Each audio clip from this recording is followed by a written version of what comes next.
change. It's a sure thing. Change. Expect a miracle change.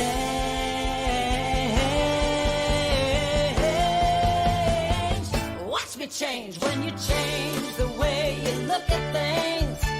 The things you look at change. When you change the way you look at things, the things you look at change. When you change the way you look at things, the things you look at change. When you change the way you look at things, the things you look at change. Now do change.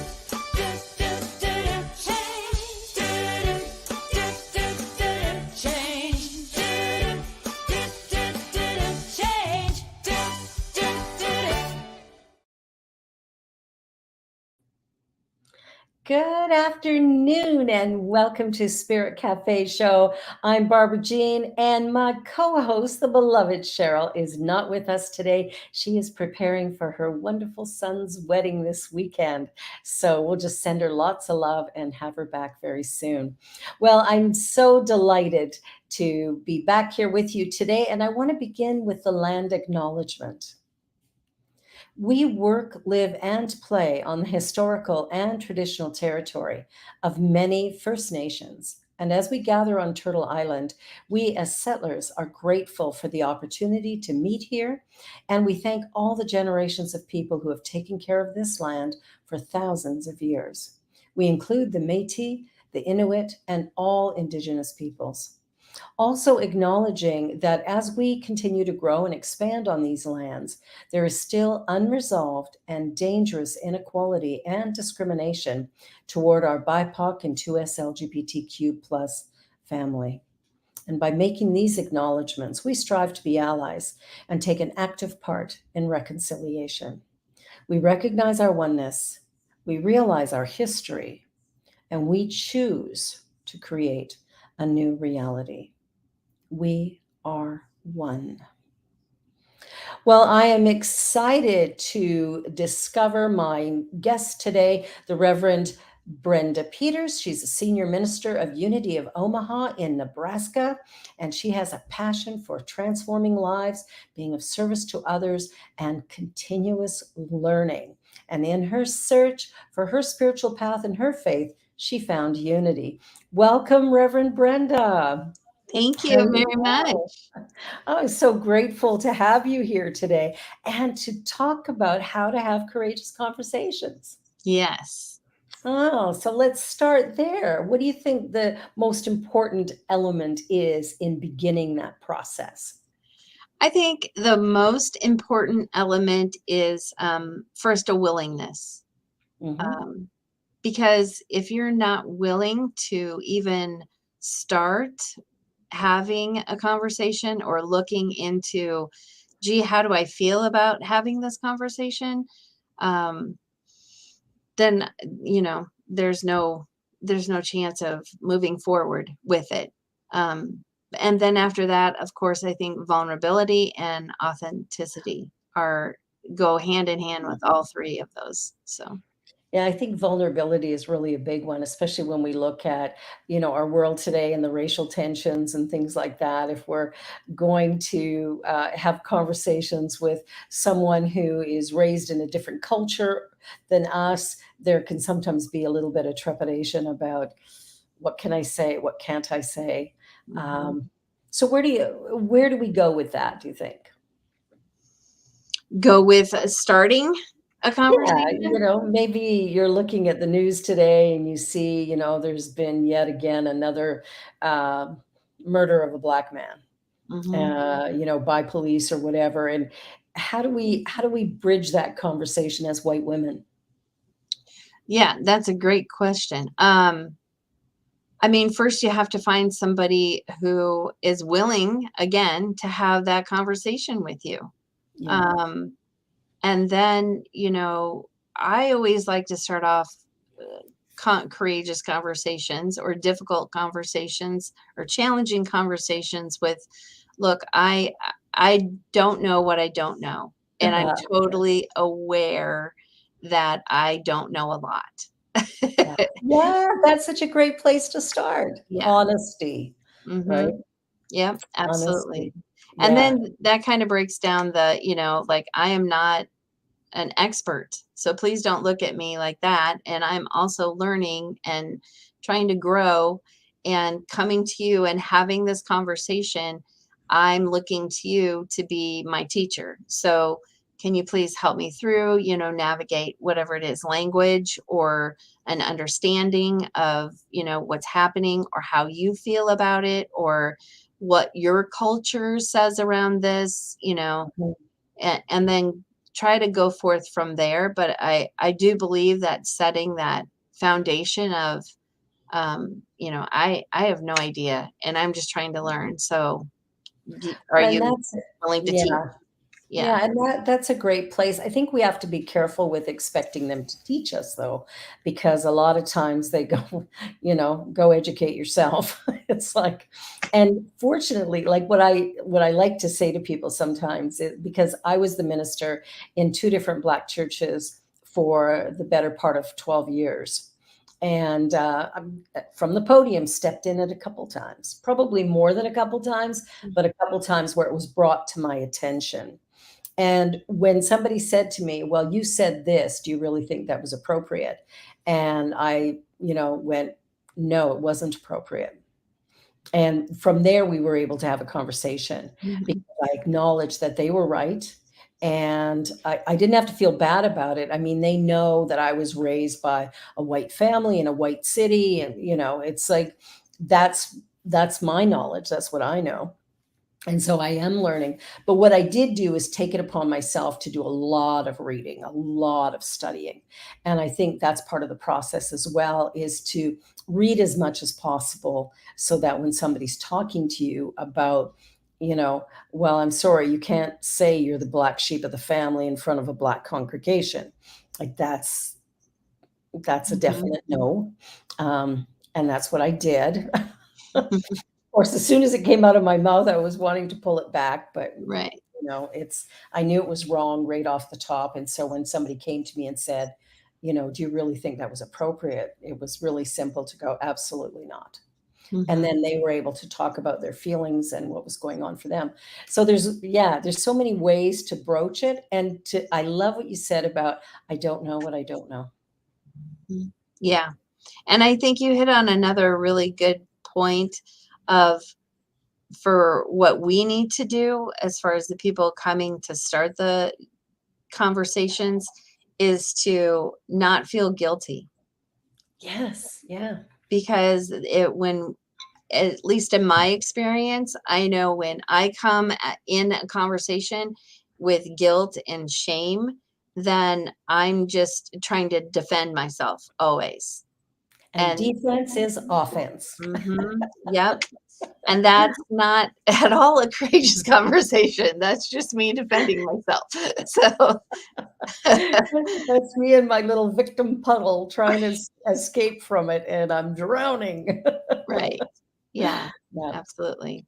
Yeah, I find that, there's so many conversations that are difficult. Death and dying again, it's people have a lot of trouble with that. The other thing is, when somebody gets really ill and it's a terminal illness, what do you say? How do you talk to them? I think all of these things, a woman who's just had a miscarriage, there's so much misunderstanding around that, and so many things that people say in those moments that are hurtful, that are Mhm. not intended that way. But again, we don't know what we don't know. Right. Yeah. Yeah. Yeah. And also, to a certain extent, I think that, if you're in a situation where somebody has said something to you that is offensive, it is important, like that person who came up to you, it is Yeah, important to point that out. Um, absolutely. but however, point that out in a way that's non-judgmental and, not defending and not crucifying that person, because you Yeah. have no idea where they're coming from. I think that's part of the whole journey of creating a more peaceful world is to realize that the person in front of you hasn't set out to attack you. Mhm. They're coming from their own consciousness. And if you can receive it that way, then you can turn to them and go, I'm sorry, that was really inappropriate. Mhm. And here's why I feel that way, rather than you made me feel. Right. That attack mode that really doesn't serve anybody. But I think, kind of accepting people where they're at and a willingness to understand where they're at, Mhm. not to necessarily accept bad behavior or whatever, but to go, oh, okay, this is where you're coming from. All right, let me tell you where I'm coming from, right? Like Mhm. that's part of it. So Yeah. very cool. Yeah, absolutely. So what about death? Yeah. Suicide, murder, baby dies. How do we approach those conversations in a way that is more healing than destructive? Mhm. And I think, um, again, to start off with, letting them know how you feel, Mhm.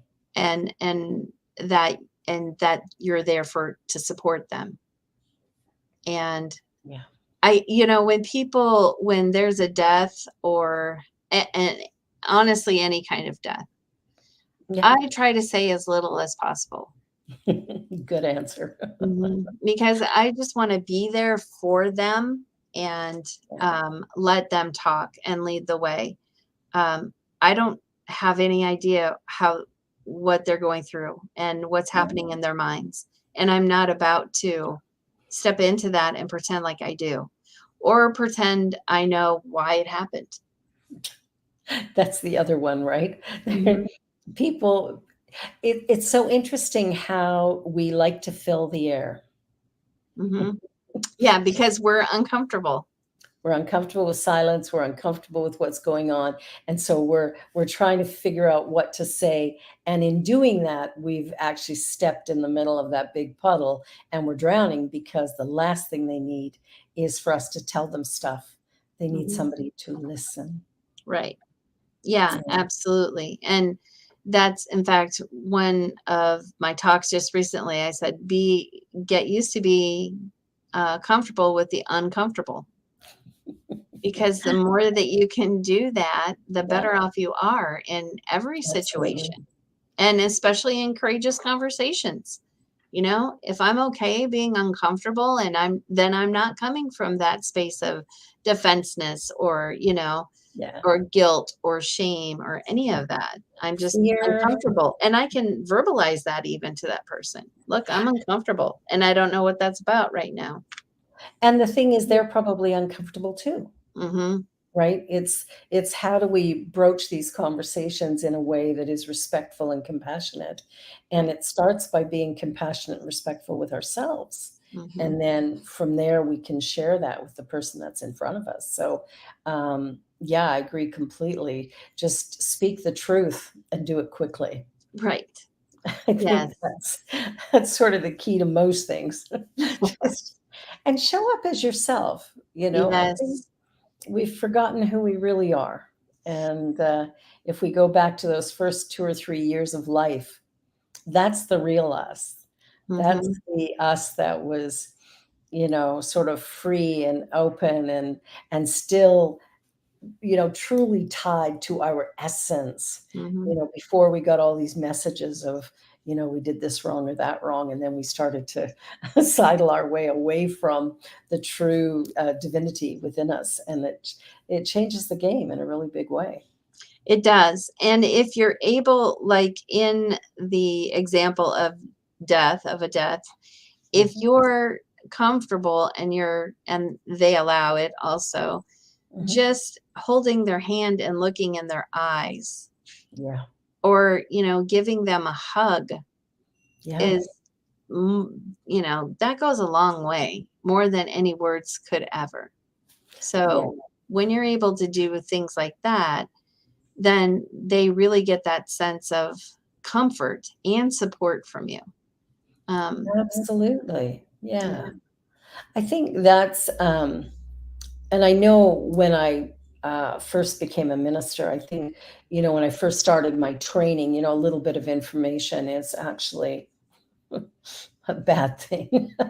Because I think for myself anyway, I started off going, oh, wow, I can use prayer to change this and do that and do the other. And that really, that sort of sets you up to be kind of the judge and jury and the executioner for people, rather than being a container, a sacred container that holds space for Mm-hmm. whatever people are going through. Mm-hmm. um, and I think that's where we need to get to, not just as ministers, but I think as human beings, that when we can be willing to be with somebody in their pain as well as in their joy, that's when we are the strongest. That's when we can really have a positive impact and begin to create the world we say we want, which is a world that is more peaceful and loving and compassionate and kind, etc. Right. Yeah. And, with a lot of these conversations, at least one of the person is in pain. Yeah. So to remember that you are now speaking to somebody who is in pain in one way or another, and it might not even be, if you like your instance, your example of what at church, Yeah. it might not be that person was in pain at that moment, but that's years of history that has pain wrapped in it.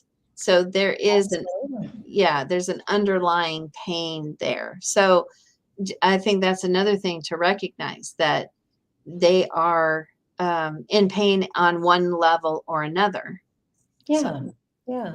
And I think one of the books I read years ago that I really love for any type of conflict is, when you come into a conflict, there's only two ways it can be addressed. One is a need to be right, and the other is a need to understand. And if I can come to every conversation with a desire to understand another human being, that's when I'm open. That's when I'm teachable. That's when I can be vulnerable. And that's when I can create a space for somebody else to acknowledge their own pain or discomfort and come to terms with it as well. Like, they're able to, be with you because they don't feel threatened, mm-hmm, judged. They don't have to be different. Who mm-hmm. they are is fine. It's perfect, actually. So that also sort of changes how we do what we do. Yeah. I think the role of ministers to make people uncomfortable. I've never agreed with that statement. I just can't. I don't know. I'm still a work in progress with that statement. There's something in me like, I don't know. That's If I disrupt your comfort a little bit, maybe you'll open up. If I interrupt your paradigm slightly, maybe you'll begin to see how remarkable you are. Um, maybe. Yeah, so that's how I see it, is I'm disrupting the status quo, and Yes. in disrupting the status quo, I'm hoping you'll see your perfection. Mm-hmm. And that's how I see it, as creating some discomfort, because when we're growing, often we're a little uncomfortable because it's new, a new frontier. Doesn't Mm-hmm. mean it's bad, but Right. it's new, right? We don't And like change. in that context, I can get on board with you about that. Yes. There we go. We have a winner. But there's others who are like, no, you can't. No. Yeah, exactly, exactly. But looking at it that way, like, how do we create that growing edge? I think, and I think that's what courageous conversations do, is Mm-hmm. they help us to reassess the conversation. Like, am I really right? Mm-hmm. Or is there something for me to learn here? And I just did a quote because I spoke about words, but also not just about words, about listening.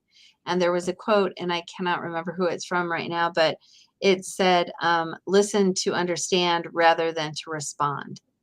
Yes. So if, I can come from that all the time, like I'm not thinking in my head how I'm going to respond to you.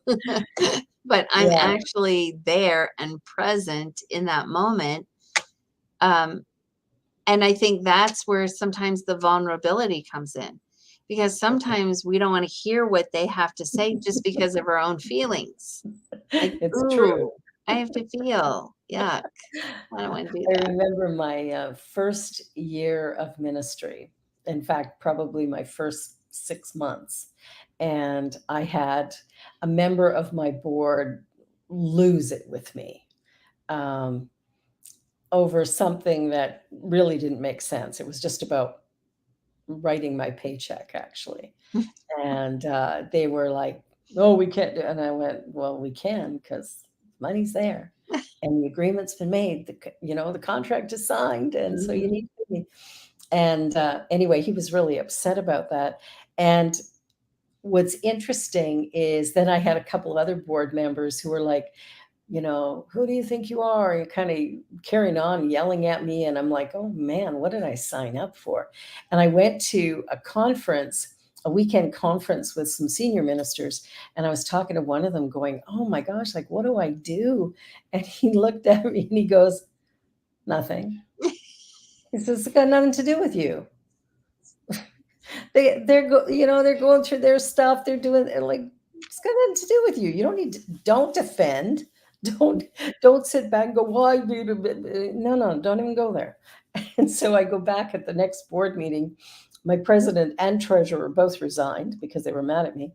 And when they were starting to say, "Oh, Rev B did this or that or the other thing," the secretary said, "Excuse me, that's not on the agenda. And if you have a problem with the minister, then you need to take it up with her in your own time, in your own place, because that's not board business." And in that moment, they both resigned and left. 6 months later, one of them came back going, "I am so sorry. This Mm. had nothing to do with you." And I'm like, Yeah. but it's interesting how we will react when somebody sort of attacks or accuses or whatever, how, especially in the beginning of ministry, where we can feel like, whoa, did I do something wrong? Did I overstep? Are they right? There can be those insecurities. I'm glad I'm not there anymore. Mm. The most important thing I learned from that was every time somebody brought me a problem, I would listen, and anytime there was a pause, I'd go, "Tell me more about that. Mhm. Always tell me more about that." Or I would repeat back and go, "I think I heard you say," and just to make sure we were on the same page and they were feeling heard. Because 9 times out of 10, that's all he needed, was to Right. know that somebody was listening. Right. Absolutely. And another favorite quote of mine is Richard Rohr's, where he says, nothing to defend and nothing to prove. Yes. It's like, Yeah, oh, yeah. Right. So when I bring that to mind, when yeah. someone, um, wants to have a conversation, but it's very animated, Yes. that always comes to mind. Like, okay, I have nothing to defend and nothing to prove. So that again puts me in that space of, okay, I'm just listening to you. And there have been a lot of times where I won't say anything. I Mhm. won't say anything. Even when they ask me a question, I'll just look at them. Yeah, And it's very interesting people's reaction to that. yeah. Like, Yeah, well, they wanna fill the space, or they want to be right, or whatever's going on. It sort of depends on the dynamic at the moment, but I think, it's just acknowledging that this person needs this space to vent, mm-hmm. and I feel like I'm a perfect space for that. Yes. You can come and vent to me about anything, Mm-hmm. and I'm not gonna take it personally, and Right. I'm not gonna be mad at you about it. I'm gonna just hold space for you to be able to talk through whatever it is you're feeling, because your feelings are valid, Mm-hmm. and that's what happens when we defend. We have discounted their Right. feelings. And that's why it doesn't work. Yes. "You're wrong, I'm right." Excuse Yeah. me. Who wants to talk to someone like that? I mean, Nobody. right, Nobody. exactly. And that Yeah, shuts the door for a conversation that could be very altering, who very. knows? Yeah, very much so. I think, no, I don't know much about Nebraska, but I look at some of the things going on in the US these days, and I'm a little bit, disturbed by some of it. And then I have to go back to, what is mine to do? And how are you feeling about the political climate or some of the laws that have been, added into some of the states? And what is your experience of having, some of the changes done to women's rights or whatever? Do you have a feeling about that or a comment about that, or how do you process that? I mean, I'm always for human rights, period. Yeah. And so it's a very interesting it's a very interesting time in history right now in the world, and has been for the last, I don't know how many years. Yeah. But I what I try to do is, can I go to Washington and change things, or can I, I'm one person and I cannot go fly here and there every time something happens and then say, "Hey, look, I don't think this is right." Or, Exactly. "This makes me feel, this big," or, "Do you realize what you've just now done?" And so, because there's one part of me that would love to do that. But the Yeah. reality of it is, the only thing I can change is me Yes. and my reactions to everything. And Yes. so that's where I start here. My world starts here with me, and my growth and my internal processes and my emotional maturity, and all of that makes up me and Yeah. myself, and learning and growing and making sure that I keep doing that, because Yeah. that then will go out into, the community, my community, Yeah. Unity of Omaha, Omaha, then the world, and so if I can start here, then I know the next right thing will happen. Yeah. And that's all I can do right now. I know there are a lot of people, a lot of ministers who are, activists, and I good for them. Um, I I just for me, it's starting here. And then Yeah. what can I do? Like you said, what is mine to do? You know, Yeah. and then take a look at that, and it might be something very simple, like Mhm. we have what we it's called Tri Faith, Mhm. and it's a campus here in Omaha that there is a Islam temple, a Jewish temple, and then also a Christian church. All Mhm. three are on the same campus. And Nice. so it's called Tri-Faith. And then there's a Tri-Faith nonprofit organization, and they just recently had United We Walk, for Mm. inclusivity.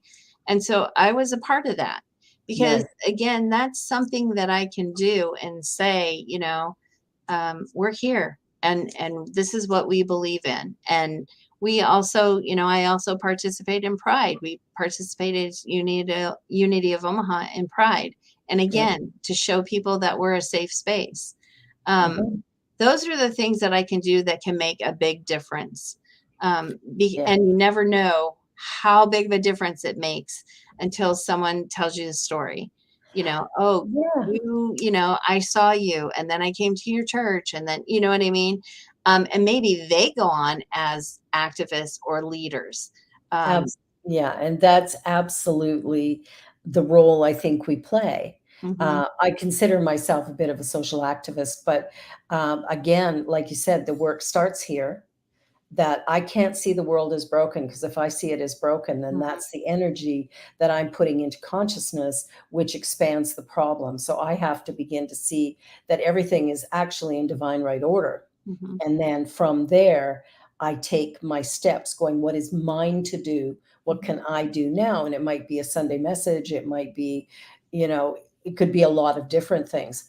Well, we're just getting started here, and it's time for a commercial break. So we will be back in just a minute. You're watching Spirit Cafe show here on the New Thought Media Network, and we'll be back in just a moment. So don't go away.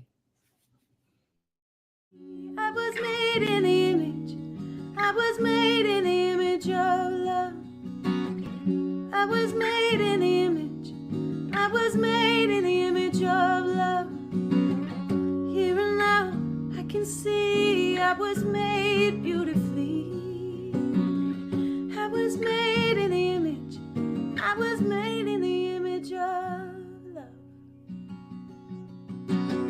Wish we'd all stop acting like we're strangers if we could see underneath. We are one family, and it don't matter where you come from. Every heart beats to the rhythm of one love. One love, one love. Every heart beats to the rhythm of one love.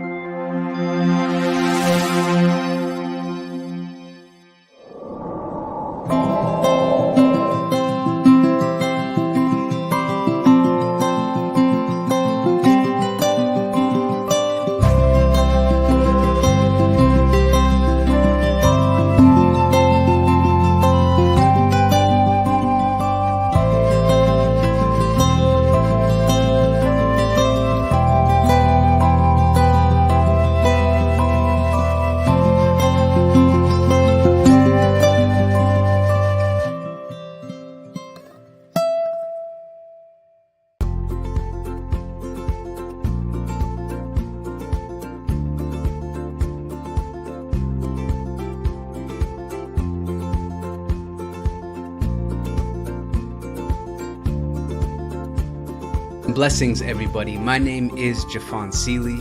Could you imagine what is actually possible when we start honoring and recognizing our inherent worth, realizing that we are that which is assisting and co-creating our experience? And with that understanding, start recognizing that every human, every individual, everything that we interact with reflects that same inherent worth. It's not about an adventure, it's about the atmosphere of the consciousness of adventure, the lifestyle of adventure. How many people would say that their lifestyle is adventurous?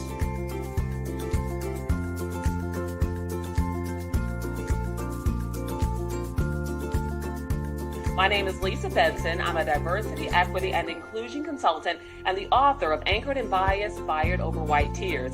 It's a book detailing my lived experiences with workplace bias and what fueled my passion for normalizing conversations about differences and creating safe spaces for everyone to bring the best version of themselves to life every day.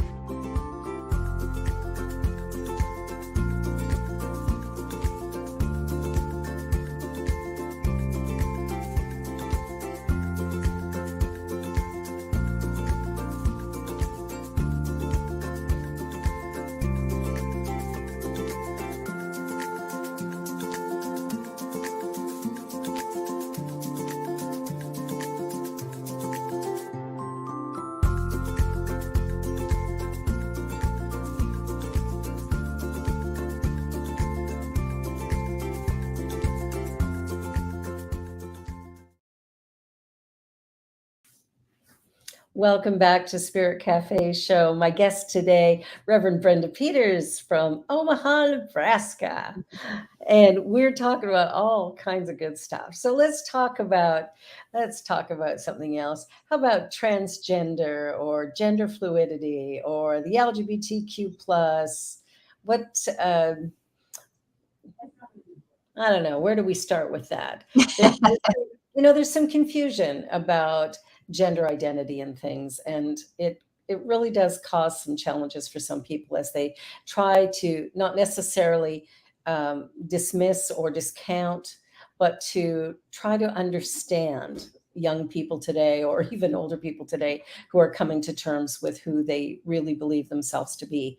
What are your thoughts around that conversation? Well, I mean, this is, again, I said it's an interesting period in time, and this is one of those that I'm happy about, that people are actually able to express how they feel and who they really you believe themselves to be, and who they really are. So this is a good thing. And as far as all the confusion, I think, again, it's our willingness. How willing are we to learn about something that we have no idea about? For those of us who, are cis, gender, um, and even the terms. And I can say myself, I am still in the learning process about all of this. Even with, I have a son who has a fiance, and I guess I don't even know if I call her fiance anymore, because they finally said my pronouns are they, them. And for the longest time, I have called her she.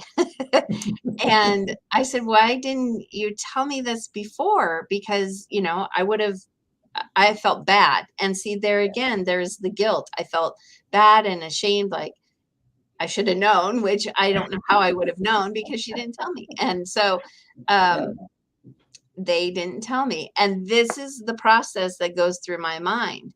I have to continuously slow down and really say they, them, or their name. and that's okay. If I can laugh at myself, and there are times when I mess up and I apologize, like I'm still getting used to this. So, please excuse me while I fumble my way through this. You have a willingness, though, to fumble your way through it. Absolutely. I think that speaks volumes to people who are choosing to re-identify, sort of stepping out of the colonialism that says this, that, and the other thing, and into a place of being more human. When I think about the stories of Adam and Eve, now these are not two people who started the human race. This is the two aspects of our being. So I was explaining to somebody a while ago, and anybody who is using pronouns they, them, you may have a completely different understanding, but this is how I rationalized it with my sister-in-law, was to sit back and say, well, imagine for a moment that each one of us is both masculine and feminine. So that makes us they, them. It makes perfect sense. To sit back and go, well, I'm just one of them. Well, no, everybody has, aspects of themselves that are more, a combination of both. And whether it's in balance or not is irrelevant. So we've decided that you're a girl or a boy based on your sexual organs. Well, is that really accurate? I don't know. And so there's just a lot of questions. And I think, again, it's a willingness to strive to understand that we're all created unique and special. We've come into this life for who we really are. And so I changed my pronouns to she, they, just because of my own understanding of I'm both. So I identify mostly as she, but truly I know that I'm both. And so from that understanding, I changed it. And some people will look at that and go say, what? How does that make sense? Because they haven't been introduced to the concept, and don't really understand it. And I've had, parents come to me going, my child has, decided to wear a dress and I don't understand. And well, it's not your place to figure it out. It's your place to accept and love them and provide a container for them to just be who they are. And it's up to you to learn who they are. Exactly. And that might change too, Absolutely. And that's the thing. I did see your pronouns and I thought that's interesting. But then at the same time, I'm like, okay, that's what she wants to go by. And okay, that's fine. And that's the thing where it's like, if anyone can be open to just going, okay, I accept that, Yeah. and not have a bunch of feelings, because truly my feelings about, anybody else's pronouns are null and void. I mean, it's their pronouns, and why am I having feelings about it? Yeah, it's like deciding that, wait a minute, I don't like the name Brenda, or I don't like the name Barbara. So how dare you call yourself that? Right. You know? It's like we come up with these things that we feel strongly about sometimes, but the truth is it's ludicrous. I would Yeah. never question your name, Right. right? Right. So why would I question your pronoun? Exactly. Yeah. Exactly. And I do, and okay, so to swing it though, I do on the other side understand the fear that some Absolutely. people have. And so, I don't discredit them and saying, No, your feelings aren't valid because you're uncomfortable. Again, you're uncomfortable with comfortable. this. Yeah. I see and hear your feelings, and, maybe we can have a conversation about that. Let's have one of those courageous conversations. Right. Like, I hear that you have fear, and I see that you have fear. Tell me more about what that might be about. And Yeah. some people don't even know that they have fear, No, no. about that. So Yeah. sometimes and I try very hard not to tell people how they're feeling. Oh, no kidding, no kidding. Well, and it was interesting with my sister-in-law when we were having this conversation about they, them.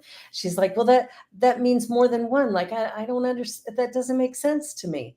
And so it was even in that conversation that I thought about Adam and Eve. I hadn't put that together for myself as a way of explaining that, it's like I haven't defined myself as one or the other. I'm allowing for the possibility that I am more than the definition that would be assigned to girl or boy.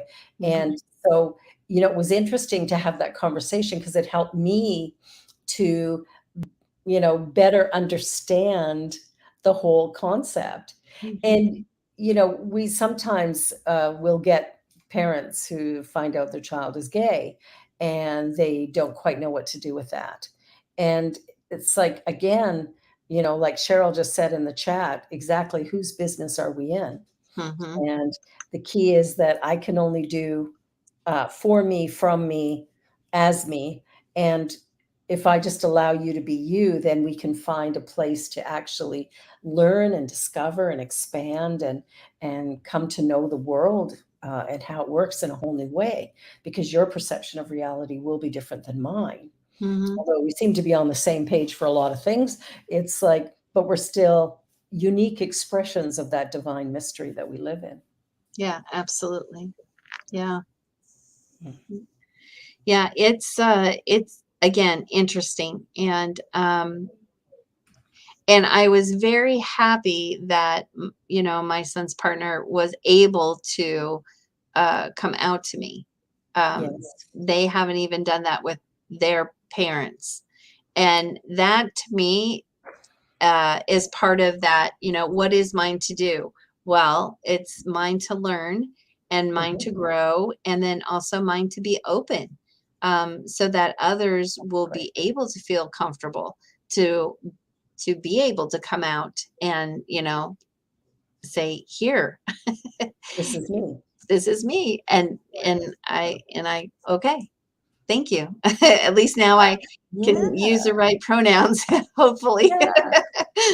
And to be willing to fumble, be Right. willing to just be in that space of I love you and Mm, I'm learning, and I'm yes. and then taking the time to, read things or to, attend webinars or go to Pride or, whatever it takes to try to shift the paradigm that you're currently living in to expand it to a place of greater acceptance of the world around us. Because everybody has value, everybody's feelings are valid, Right. and creating a space where it's okay for each person to express their uniqueness, I think is beautiful. Absolutely. And I feel strongly that if especially somebody in our community, if they don't want to be known as a transgender, then I'm not going to, that's not my business. Like Cheryl said, Nope. that's not my business, Yeah, if you want to tell people, then you're more than happy to do that. But yeah, um, that's not mine to tell. yeah, And you let me know what pronouns you want to be used, and I'll use them. And and I have to say also, um, with my son's partner, she is very gracious in allowing me to, fumble right. and make mistakes. There is, she, uh, They, they, see, they are very to let me fumble and make mistakes and just yeah, and go, I understand. I get yeah, it, and it's okay. It's okay. I get it that you're learning. Now, that's it. will they be like that in a year from now? And I don't know, but hopefully by a year from now, I'll be able to get this through my brain. You'll have it. I think when people see us making the attempt to understand Hmm. and to respect the choice, I think that's really all it takes for someone to go, yes, I can cut you some slack when you slip up. I Right. know you're not giving me a dig or ignoring my desires. Mhm. You just slip back into that paradigm that's been a lifelong learned process, Right. right? And now you get to be, somewhere else and you're learning something new. And I think people are okay when we're learning something new and they can see that we're actually putting in the effort Hmm.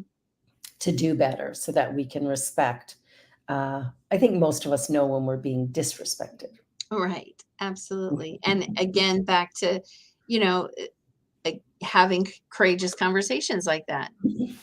If someone sees that you are trying to understand, they are more gracious and they are more in a place of, um, and you said not teaching, but sharing their experience, Absolutely. and Yeah. their hope about how they hope things will change, or Mhm. they won't have that experience again.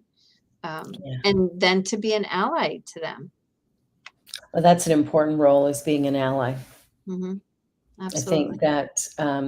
that for me is important in everything I do is to try to do whatever I can from where I am to number one understand myself enough to acknowledge when I feel uncomfortable. And when I feel uncomfortable, instead of trying to push that away, sort of dropping my awareness into it so I can be in the discomfort and put a name to it or a voice to it so that I can start to shift that. Mhm. Because whenever something new comes along, like with your son's uh, Partner. partner, it's like we're learning new words and we're Hmm. learning a new way. We're sort of taking the colonialism and we're breaking it apart and breaking it down to allow space for more unique and natural expression. Hmm. And I think that's a really good thing. And it's going to create discomfort in us at different times in different ways. And a willingness to sit in the discomfort and go, wow, I'm really uncomfortable right now. um, let's explore it and start with yourself to go, why do I feel so uncomfortable? And often it's just change or newness, a lack of understanding. So, Hmm. of course, educating ourselves is so crucial. Hmm. Yeah. And if you don't step up, I mean, I think all of what is ours to do is, if you feel like you want to have a conversation with someone, if you back down from that and not have that conversation, that's a part of your growing.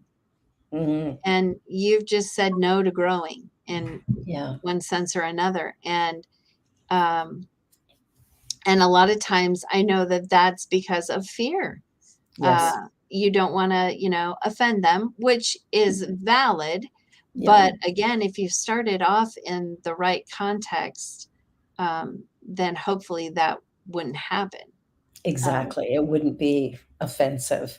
Right. It would But be a just desire. to, yeah, and just to back away from it just because of your fear or of what might happen or your uncomfortability or whatever it might be is, I think it's detrimental to our growth. So, Yeah. yeah.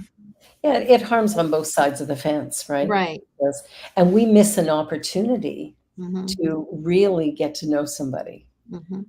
in a way that we might not have otherwise. And that for me is kind of the hardest place to be, is because I'm afraid I'm going to step in it.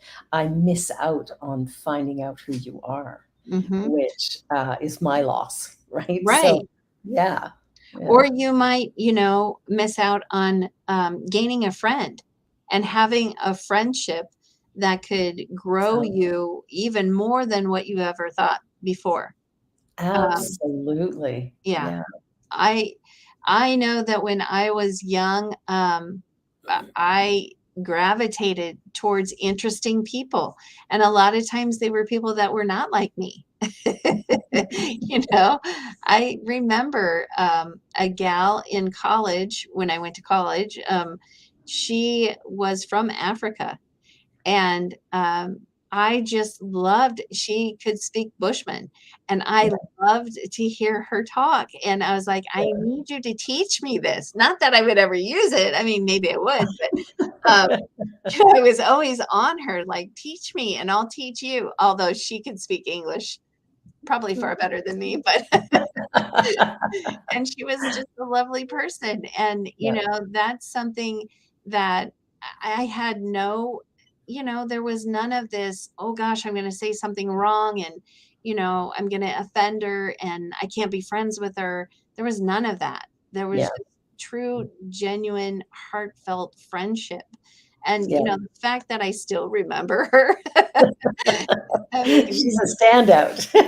yeah, absolutely, absolutely. So, Yeah, my eldest daughter came to visit me in the spring, and she took my great grandson to the park, and they were playing. And he started playing with a little girl, and so she sat down beside the mom and started chatting with the mom. And the mom was in a full hijab, and she said to Arlene, she goes, "Nobody ever comes up and speaks to me. Thank you." mm, And it's like we because we don't maybe understand that style of dress, again, we might pull back rather than meeting somebody where they are, and sort of going, wow, I met a new friend. Like Arlene was thrilled. This woman was beautiful, lovely, wonderful. They had a great conversation. Their kids played together so well. And there was just a real beautiful interaction that would not have happened mhm, normally, because like this woman said, so many people don't even approach her mhm, because of the hijab. And it's like, that's, again, a place where, we don't understand, or we don't know, or we've made assumptions. mhm. And I think assumptions can be deadly. Oh, absolutely. You know what they say.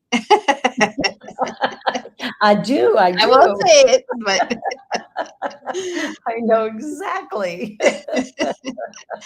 but Yeah. yeah, and, and expectations. A lot of Expectations. people have expectations of what would happen, or, we love to make stories up in our heads. Oh Um, my gosh, do we ever? Uh, I remember when I was pregnant with my youngest, so this is going back quite a ways. She's now 18. But we were having an ultrasound, and the woman who was doing the ultrasound was Muslim, and wearing her headscarf, and so I felt kind of reserved, and like, what do I say? And so she's doing the ultrasound, and she's laughing and carrying on. And we got a video of it, and she, wrote on there, "Hi." And then, as if the baby's talking. yes. When it's done, bye. And she said, "Now, do you want to know the gender?" It's like, no, no, no, no, no. Don't tell us that. But it's for me, it was my first conversation with a Muslim woman, Mhm, and it was so positive and so beautiful. And I was like, wow, I learned something new today, that because our religions are different, doesn't mean that's a barrier to a conversation. Right. And I think sometimes we think that as well. Like Right. my religion's the right one, so I don't know what we think, or we don't understand the other religions, so we don't know how to, but we can learn, right? Yes. Questions, read books. Yep. And that's one thing this year. Every month I've had a leader or someone who's very knowledgeable in a different faith come and speak at our church. Oh, So beautiful. we've had a Buddhist, we've had Islam, we've had Judaism. We've also had, well, I'm trying to get Christian Science. Yeah, I have a Wiccan coming. So, and we've had pagan. Um, love so, it. and we're gonna also have indigenous people. So Good. it's been, I mean, everybody's loved it and they've learned too. Mhm. I can't wait for the Wiccan speaker to come because I think that's one of the biggest, like, in a And church. it's so similar to what we do. I know. And that's the other thing. Like I point out, listen for the similarities, not the differences. Yeah, Listen for that, yeah. and you in everyone, and not to say that they're like us in any way. No, there No, are differences, but there's also a place of contact where we can connect with them. And that absolutely. breaks down that wall of you're different than me, so I can't talk to you. I can't relate to you. I don't understand you. It's like instead of, oh, hey, I would really like to talk and learn more about your Absolutely. faith. Yeah, which is beautiful. I love that. Well, we're coming up to the end of our show already, if you can believe it. It goes so fast. And so, what in closing would be a final thing that you would like to, really just have people walk away with? What's one really great nugget? I think the biggest thing is, to be willing. And if you don't have that conversation, you might regret it. I love that. I love that. And thank you for sharing about having the different religions come and speak Hmm. at your church. I love that. I Hmm. think I'm going to do that with my congregation, is to have different people come in and share different ideas, because it really does help us to bridge, Hmm. the divide, right? Yes. Being in that place where we welcome all people. There's a Unity Church in San Diego, and I was there many, many, many years ago, and they had painted on the wall, one God, many paths. And that to me really spoke to what it is we teach, what it is we believe. And if we believe that, then all religion can be a pathway to that greatest possible personal expression. So for me, that's a really important piece of the puzzle, is Hmm. just to honor everybody wherever they are. Right. Brenda, you are a treat. Oh, I thank you. I'm honored to be here. So thank you so much for Oh, inviting me. It was fun. yeah, well, I'm so glad you're here. And I'm going to send you a note, because I do another show called The Joy Show. And joy is an acronym for just one you. And so I just talk to people about their journey and their path and how they got to where they are and all that kind of good stuff. And it always creates a really interesting conversation. So Nice. I will be in touch with you. Thank you. Thank you. Okay. Thank you. Yes. Thank you. And for everybody who's watching today or who watches later on in the week, just know that you are created unique and special, just like everybody else. And allow yourself to be vulnerable, to be open, to be receptive, and have those conversations that might feel a little bit difficult. And say hello to a stranger and give them a smile. Love you all. You're watching the New Thought Media Network. This is Spirit Cafe, and we are so grateful you joined in. See you next time. Bye for now.